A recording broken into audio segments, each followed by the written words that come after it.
오늘도 뜨거운 이슈를 시원하게 풀어봅니다. 성별을 바꾼 킹스맨 김영민 아나운서와 함께합니다. 안녕하세요. 네, 퀸스 프린세스가 되고 싶은 김영민입니다. 진짜 얼굴 너무 예쁜데. 아이, 감사해요. 실시간에 들어오셔서 네. 유튜브로 확인하시면 우리 김영민 아나운서의 얼굴 확인하실 수가 있습니다. 구독 버튼 눌러주시면 더 좋겠죠. 좋아요, 알림 설정까지 그렇습니다. 꼭 부탁드립니다. 그렇습니다. 총선이 6일 앞으로 다가왔습니다. 오늘 여야 수장들은 어디로 향합니까? 네, 먼저 여당 살펴보겠습니다. 국민의힘 한동훈 비대위원장 오늘 서울과 경기 남부권으로 향하는데요. 오늘 오전에 서울 도봉, 중랑, 동대문 총 6개 지역 그리고 경기 구리에서 후보들의 유세를 돕고요. 또 오후에 경기 남부 수원, 용인, 오산, 평택까지 방문해서 유세 일정 이어갑니다. 더불어민주당 이재명 대표 어제 PK 지역을 찾았는데 오늘도 이틀째 부산 경남 지역을 돌면서 지지를 호소하게 됩니다. 부산 지역을 돌면서 유세를 한 뒤에 울산 남구와 울주군까지 방문하고요. 저녁에는 공식 선거운동 기간 처음으로 험지로 꼽히는 대구로 향합니다. PK에 있다 보니까 이재명 대표가 거기서 하루 더 묵는군요. 네, 그렇습니다. 문재인 전 대통령도 그쪽에서 선거운동을 하고 있는데 맞습니다. 예, 전직 이재명 대표 또 문재인 전 대통령 함께 돌고 있네요. 더불어민주당의 김준혁 경기 수원정 후보의 이른바 이대생 성상납 발언으로 인한 파장 여전히 이어지고 있습니다. 여당은 이 김 후보를 강도 높게 비판하고 있죠. 네, 한동훈 위원장은 지금 민주당의 김준혁 후보의 이 이대생 성상납 발언 관련해서 민주당이 이재명 민주당 대표가 나경원 국민의힘 후보를 또 나베라고 칭한데 이 모든 것을 이제 싸잡아서 함께 비판을 했는데요. 나베라는 게요. 네. 냄비라는 뜻인데 이 냄비라는 뜻의 그 여성의 비하 발언이 내포가 돼 있다고 하더라고요. 네, 맞습니다. 예. 그래서 이 김준혁 후보의 발언과 이재명 대표의 발언을 함께 해서 한 위원장은 여성 혐오를 일상화하고 권력 속에 심겠다는 것 아니냐 이렇게 비판을 했습니다. 그리고 국민의힘의 이조 심판 특별위원회도 민주당 지도부는 비판 여론이 강해지자 등 떠밀리는 모양새로 김준혁 후보의 사과를 촉구한 거라면서 결국 김준혁 후보 사과는 민주당의 본심이 아니라고 비판을 했습니다. 그런데 한 방송에 나와서 민주당 조상호 민주당 법률위원회 부위원장이 이건 사실이었다라는 취지로 이 김 후보를 두둔하는 듯한 모습을 보였어요. 네, 맞습니다. 민주당의 조상호 법률 부위원장 어제 방송에 출연해서 역사학자 박정희 전 대통령이 위안부와 성관계를 했을 수도 있다 이런 발언을 한 걸 두고 사자 명예훼손 혐의로 경찰에 고발을 했고요. 그리고 지금 문제가 되는 이대생 성상납 발언과 관련해서 이화여대 총동창회가 오늘 항의 집회를 열고 김 후보의 사퇴를 촉구하기로 했습니다. 그 외에도 지금 고종 황제의 증손자도 김 후보가 과거에 고종이 여자를 밝혀서 밤마다 파티를 했고 나라가 망했다 이런 취지의 발언에 대해서 반발을 해서 사과를 요구했고요. 이 외에도 김 후보가 지금 국민의힘으로부터 농지법 위반 혐의로 고발당하기도 했습니다. 그러네. 발언 문제도 있고 또 법 위반 문제도 있군요.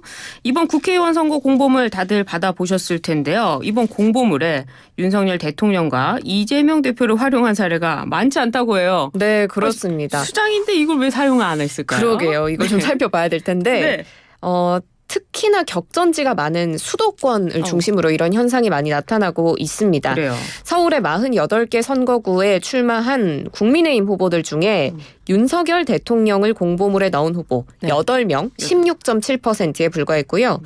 그리고 이재명 대표를 공보물에 넣은 민주당 후보도 14명, 29%에 그쳤습니다. 이 서울을 포함해서 수도권 전체로 넓히면 윤 대통령을 첨부한 국민의힘 후보는 약 20%, 그리고 이 대표를 첨부한 민주당 후보는 40% 수준이었는데 그 반면에 또 수도권에서 한동훈 비대위원장 사진을 활용한 후보는 65% 수준으로 굉장히 그 비율이 높습니다. 정치권 관계자는 이렇게 윤 대통령, 이재명 대표의 사진이 적은 이유는 중도층 표심을 잡는 데 도움이 되지 않는다고 판단할 게 아닌가 이렇게 언론에 전하기도 했습니다. 그래요. 그래도 이재명 대표를 활용한 민주당 후보가 훨씬 많네요. 그래서 이번 총선에서는요, 전 대통령의 이름도 거론되고 있습니다. 먼저 문재인 전 대통령 직접 유세에 나서고 있는데요. 반응이 어떻습니까? 네, 문재인 전 대통령 지난 1일에 부산 사상구 유세를 한 데 이어서 네. 어제도 다시 부산을 찾았는데요. 부산 금정구의 박인영 후보 지원 사격에 나섰습니다. 문 전 대통령이 박 후보에게 이번 선거 꼭 이겨야 하는 선거다. 일단 이겨야 한다. 이렇게 강조했다고 하고요. 그런데 한동훈 비대위원장은 이에 대해서 좀 비판적인 시각을 갖고 있습니다. 네. 어제 제천에서 엄태영 후보 지원 유세를 하던 중에 이 문 전 대통령의 지원 유세에 대해서 역대 대통령 중에 퇴임하자마자 이렇게 총선판에 파란 옷 입고 나와서 선거 운동한 사람 본 적 있느냐? 이게 맞는 거냐? 이렇게 비판을 한 겁니다. 그렇군요. 한편 박근혜 전 대통령도 유영아 대구 달서가 후보자 지원 유세설이 나오기도 했는데요. 아직 등판하고 있진 않습니다. 어떻게 됩니까?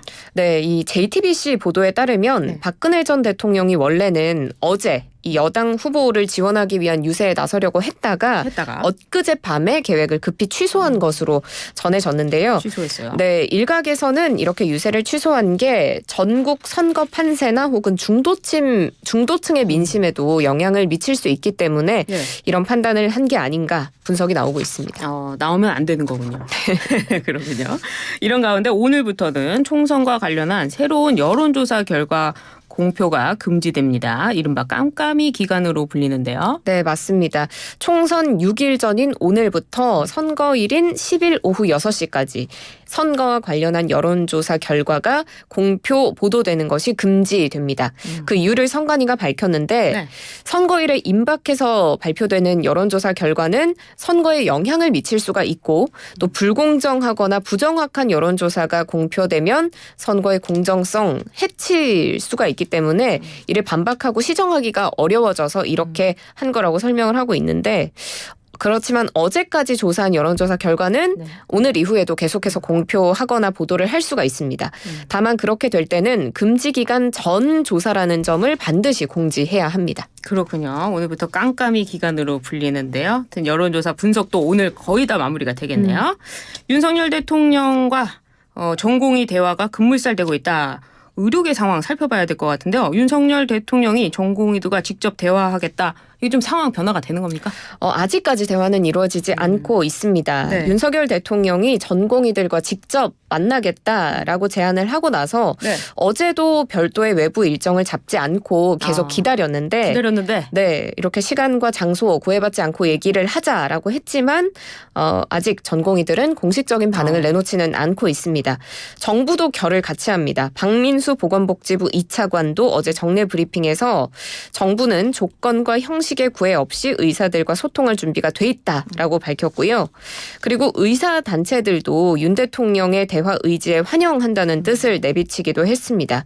김태구 의협 비대위원장, 지난주 우리 비상대책위원회에서 제안했던 대통령과 전공의와의 직접 만남 진행해 주시겠다는 것 환영할 일입니다. 이렇게 이야기하기도 했습니다. 이렇게 기다리고 있는데요. 전공의들은 어떻습니까? 네, 전공의들이 공식적으로 아직 입장을 내지는 않고 있는데 내부적으로는 다양한 의견들이 나오고 있는 것 같습니다. 그래요? 네, 전공의들 일부는 이렇게 대화 제안에 좀 회의적인 입장을 보이기도 한다고 해요.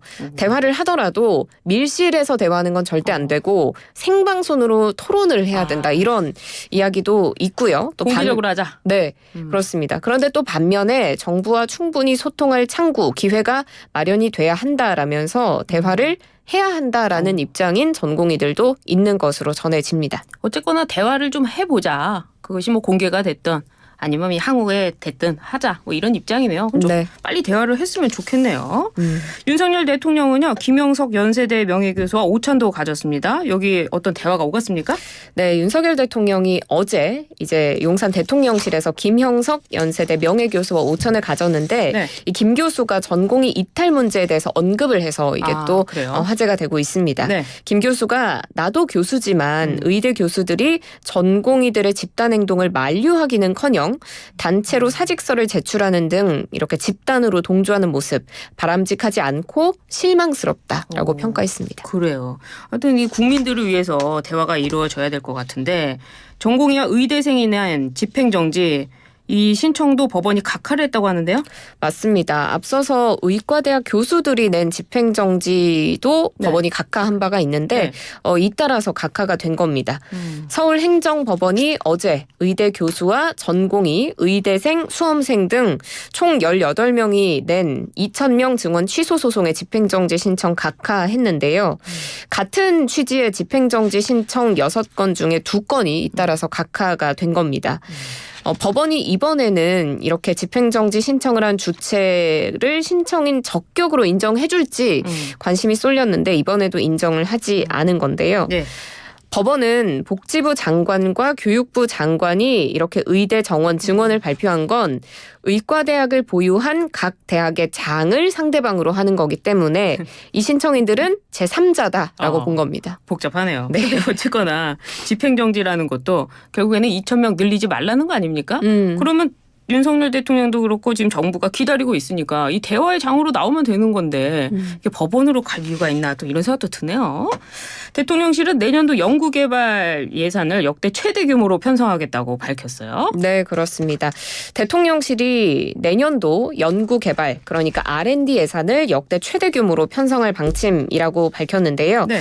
박상욱 과학기술 수석이 어제 밝힌 내용입니다.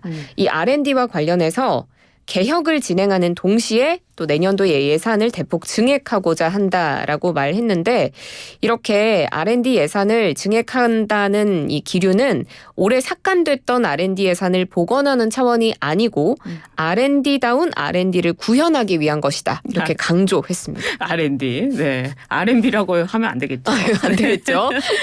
야당은요. R&D 이 예산. 갑자기 왜 예산을 총선을 앞두고 올리냐. 이거 뭐냐. 이런 입장이에요. 네, 맞습니다. 이현희 중앙선거대책위원회 대변인 어제 서면 브리핑에서 네. 밝힌 내용입니다.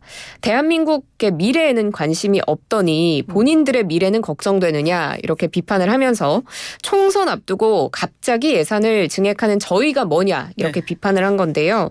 그러면서 연구개발 현장 쑥대밭으로 만들고 연구진이 떠난 빈자리에 예산을 쏟아붓겠다니 헛웃음만 나온다.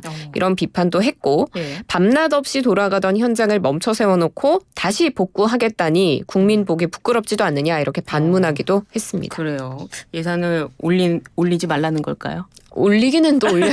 시기가 그러게요. 문제군요. 네. 네, 알겠습니다. 좀 심각한 상황인데요. 대만에 강진이 있습니다. 25년 만에 최대 규모의 강진이 발생했는데요. 지금까지 피해 상황 어떻습니까? 현재 시각으로 어제 오전 7시 58분에 발생했죠. 타이완 화롄에서 25년 만에 가장 강력한 규모 7.2 규모의 지진이 발생했습니다. 네. 피해 상황을 짚어보면 타이완 구조당국이 지금까지 9명이 숨지고 900여 명이 다쳤다고 밝혔는데요. 더 큰 문제는 앞으로 이 숫자가 더 늘어날 수 있다라는 점입니다. 네.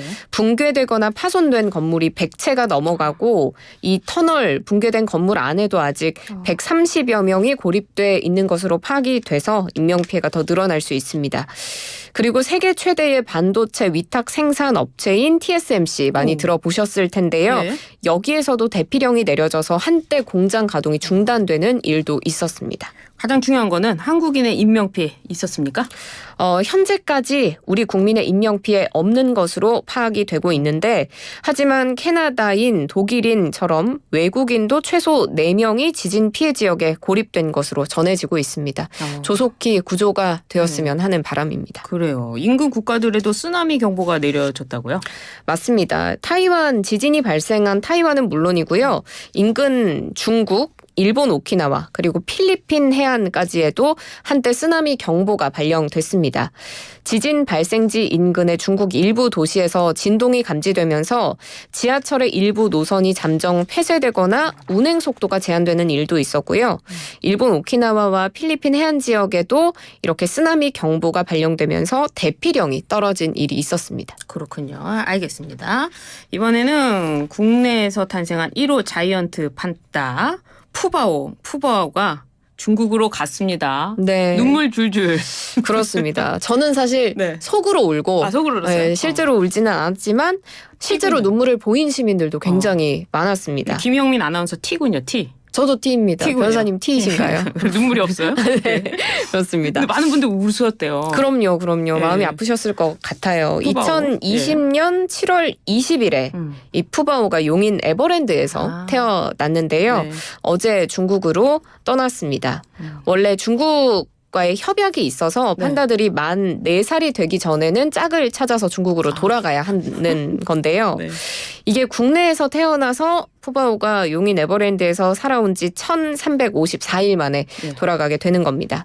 그래서 이 푸바오를 배웅하기 위해 새벽부터 정말 수천 명의 시민들이 모였는데 말씀하신 것처럼 일부 시민들 눈물을 흘리기도 했고 중국의 주요 매체들도 이 푸바오의 탄생부터 반환까지의 과정을 정말 비중 있게 보도하면서 높은 관심을 드러내기도 했습니다. 그래요. 이 푸바오의 탄생부터 함께 판다 할아버지로 통하는 이 강철원 사육사의 전날 모친상을 당했다고 하는데 이동 과정에서도 함께를 했는데 이렇게 되면 좀 더 마음이 아프겠어요. 네, 맞습니다. 강철원 사육사가 푸바오가 떠나기 전날에도 갑작스럽게 모친상을 겪었는데 네.